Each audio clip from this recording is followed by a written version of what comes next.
Okay, let's be real for a second. The phrase cold call, it just makes you cringe, right? You think of the awkward silences, the hang-ups, that little knot of dread in your stomach. It's the one task that, I swear, almost every sales professional hates with a passion. But what if you could just flip that script, take this thing you dread and actually turn it into your secret weapon for starting incredible conversations and yeah, actually closing more deals? Well, guess what? That's exactly what we're going to unpack today. We're going to break this down into 5 key stages. Think of it as your new playbook, from the prep work you do before you even think about picking up the phone, all the way to sealing the deal with the follow-up. All right, first up, before you dial. This might sound like the boring part, but I'm telling you, this is where the magic happens. The best calls are won way before you say hello. It's all about building a solid foundation. I mean, think about it. The single biggest mistake most people make is right there in the name. They treat it like it's cold. The whole point is to make the call feel, well, warm. It needs to feel relevant, personal, and like you actually know who you're talking to. And you just can't do that without doing your homework first. And this is where things get really interesting. Look at this. This is part of a prompt someone built for an AI assistant. It just perfectly nails the new standard for research. We're not just talking about finding a name and a job title anymore. The mission is to find at least 3 super specific, personal tidbits that show you've done the work. And look, I get it. You're busy. This doesn't have to take all day. This is your 5-minute battle plan. Quick scan of their LinkedIn, a peek at company news, and, this is my favorite, find one genuine compliment that isn't just "congrats on the new role," something real. This tiny bit of effort is what transforms you from an annoying interruption into a welcome guest. Okay, part 2, the art of the hook. You've done your research, you're ready to go. Now the clock starts ticking.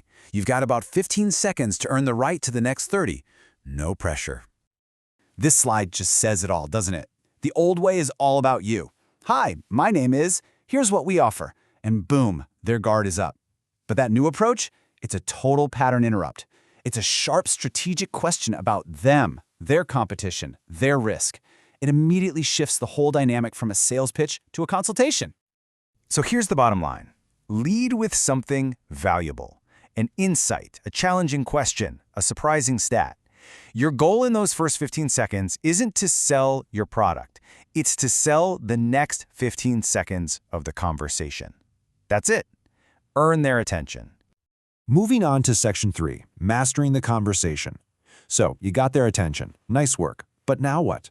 The real skill is turning that initial hook into an actual, back and forth dialogue. I want to share one of the most powerful and kind of sneaky techniques to do this. It's called mirroring. And it's all about building that instant connection, making the other person feel like you're really, truly listening. And don't just take my word for it. This comes from Chris Voss, a former top FBI hostage negotiator. I mean, if it works in those situations, it'll probably work for you, right? And it's so simple. If they say, "We're having trouble with our supply chain," you just pause and say back with a questioning tone, "Your supply chain?" It's almost magical how it gets them to open up and tell you more. Now here's another technique that's going to feel a little uncomfortable at first, but wow, is it powerful? It's the silent probe. Our natural instinct is to talk, to fill any empty space. But instead, ask a big question and then just shut up.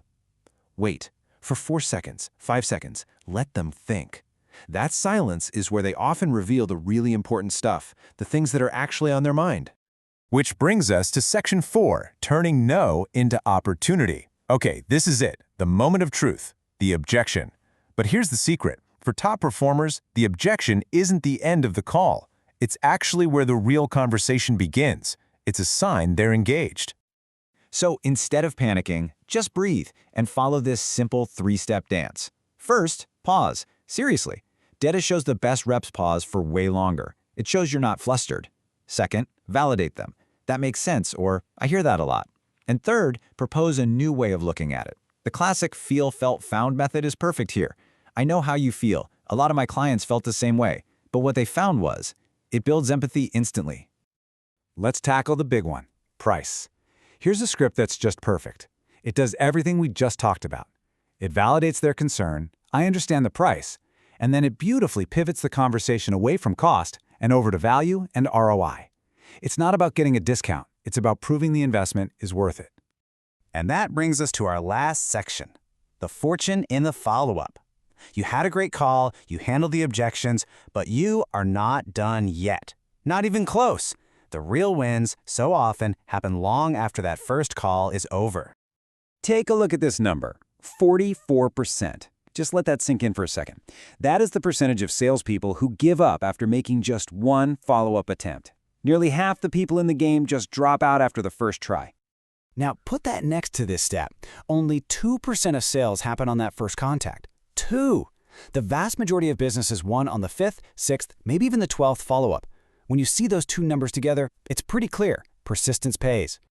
And how you follow up is absolutely crucial. You can't just hide behind your keyboard. Now, this data is pretty staggering. A follow-up phone call converts at over 8%. A follow-up email? 0.03%. It's not even in the same league. Picking up the phone works. So the key is to be politely persistent. Every single time you reach out, have a reason. Don't just say you're checking in. Offer a new piece of value, share an interesting article, ask a smart question, and always make it ridiculously easy for them to schedule that next step with you. So let's wrap it all up with this one big idea. We need to change the goal. The goal of a great cold call is not to make a sale. It's to start a conversation. It's to earn the right to keep talking. That's the win. So with this new playbook in hand, the only question left is, whose mind are you going to change today?